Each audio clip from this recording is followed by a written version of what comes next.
شب برات کو کرنے والے 10 کام۔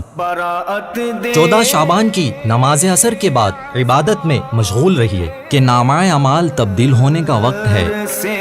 6 نوافل پڑھیے۔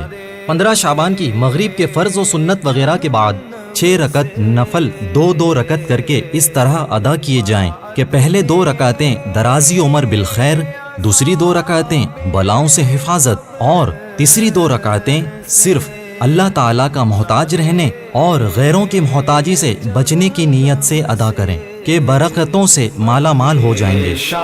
ہر 2 رکعت کے بعد سورہ یاسین یا 21 بار سورہ اخلاص پڑھیے اور نصف شعبان کی دعا پڑھیے۔ نوافل کا مکمل طریقہ جاننے کے لیے ڈسکرپشن میں موجود لنک کا وزٹ کریں۔ بیری کے پتوں کے ساتھ غسل کیجیے کہ پورے سال جادو سے حفاظت رہتی ہے۔ قبرستان جا کر فاتحہ پڑھیے کہ 15 شعبان کی رات قبرستان جانا مردوں کے لیے سنت ہے۔ صلاۃ التسبیح پڑھیے کہ اس کا بے انتہا ثواب ہے۔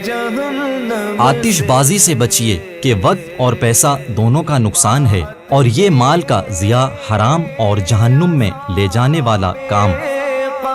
اس دن کا روزہ رکھیے کہ روحانیت کی پروان کا ذریعہ ہے۔ حضور صلی اللہ علیہ وسلم نے فرمایا، رمضان کے بعد افضل روزہ رمضان کی تعظیم کے لیے شعبان کا روزہ رکھنا ہے۔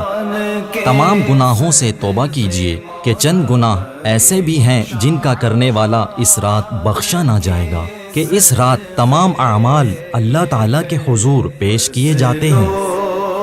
حق تلفیوں کی معافی مانگ لیجئے۔ اللہ تعالیٰ اپنے فضل و کرم سے اپنے بندوں پر رحم فرما کر اپنے حقوق معاف فرما دے، مگر بندوں کے حقوق کو اللہ تعالیٰ اس وقت تک نہیں معاف فرمائے گا جب تک بندے اپنے حقوق کو نہ معاف کر دیں۔